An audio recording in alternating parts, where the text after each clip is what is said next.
Oh, it's my friend from Battle River, Crowfoot. Thank you, Mr. Speaker. That's embarrassing deflection from the party that sent a gas turbine back to Russia that is funding Putin's war. Absolutely embarrassing for those liberals. They have so much to answer for and how they have abandoned Ukraine where it counts. Now, Mr. Speaker, Darren is a turkey farmer that I spoke to today. Pays $30,000 in the last year in the carbon tax. By the time it's quadrupled, it will be almost 120 grand. Mr. Speaker, my question to those liberals is simple. Do they expect him to raise costs or to cut back production so that Canadians are forced to import food from polluting foreign jurisdictions? The Honourable Minister of Justice and Attorney General. Mr. Speaker, when it comes to food security, we always have to remember that the breadbasket of the world is a country called Ukraine. And I'm going to use the title of that country deliberately, because when you can't... Order.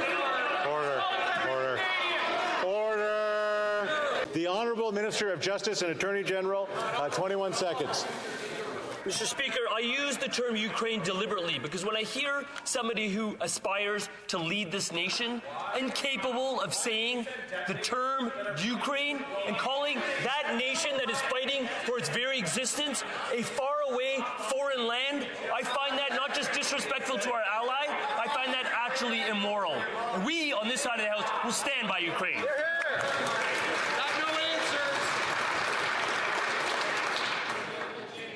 The Honourable Member for Battle River, Crowfoot. Mr. Speaker, how embarrassing. This week they abandoned Israel at the United Nations, and that member should know that it is Canadian detonators that are ending up in the fields of Ukrainian farmers. They should be absolutely embarrassed and ashamed of themselves for abandoning the farmers of Ukraine. And Mr. Speaker, when it comes to the cost that Canadian farmers are paying for the carbon tax, Mr. Speaker, here's the reality. For Darren, it's 120 grand that he has to recoup somehow.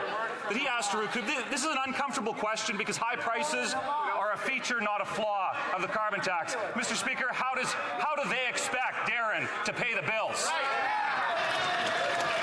The Honourable Parliamentary Secretary. From the top. Mr. Speaker, former Conservative Cabinet Minister Peter Kemp put it in this way, and I quote, "When partisan politics trumps principled unity and support for a valiant democracy," he was referring to the Conservative record voting against Ukraine and free trade.